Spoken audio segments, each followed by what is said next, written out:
To me, one of the most influential people in immersive technology isn't actually someone who's doing it, he's writing about it, and it would be William Gibson. He is way ahead of his time in any of the concepts. I think the advantage he has is because he is an author, he's not stuck in either one industry or one outlook. He can pull together all different aspects that most people would never try linking up. He does it admittedly for a story, but also he makes quite a lot of social commentary about it. And the question I would ask him would be, is technology a parasite or a friend?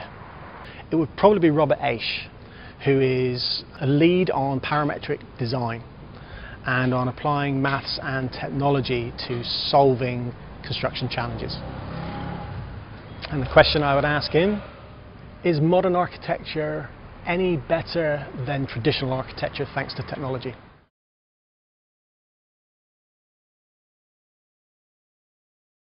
My name is Shaun Farrell. I work for Zaha Hadid Architects. 3D for us, we cannot do without it. It's the only way we can work. 3D, our job is to create a building in the real world, which is obviously 3D. So 3D is the only way to work. Working in 2D is derivative. It misses out information.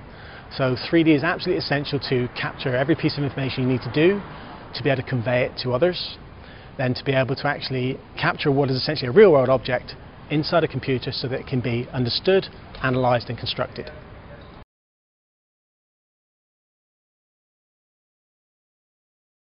I think what the challenge we face is that our industry as of yet hasn't got everybody working in 3D.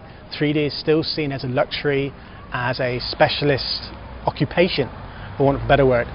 There are more and more tools coming along now that are making it more straightforward for highly skilled individuals, engineers, architects, to be able to easily more realise their ideas inside a 3D environment. It's getting less and less specialist, less and less of this sort of black box where it's tweaking these numbers, tweaking that, and more, I am doing a wall, I am doing a column, I'm doing this shape, and much more grounded on the traditional methods, but in a much more high-tech way.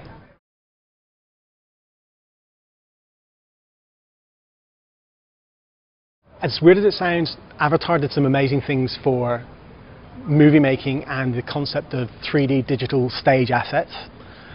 Ignoring the special effects and everything else, but simply the approach to actually saying, we're going to give you a view on a 3D world so that you can actually look around completely and understand it conceptually, and then swap those things in and out, but interact with the real world at the same time. Groundbreaking. Another would be the concept of augmented reality, where you can say, I'm going to look through a viewport on the real world and see something superimposed, be it signage, be it directions, be it a client's building from the air on a building site. Those things, to actually take something that's not yet real, put it in a real world setting so you can better understand it, and understanding is the key.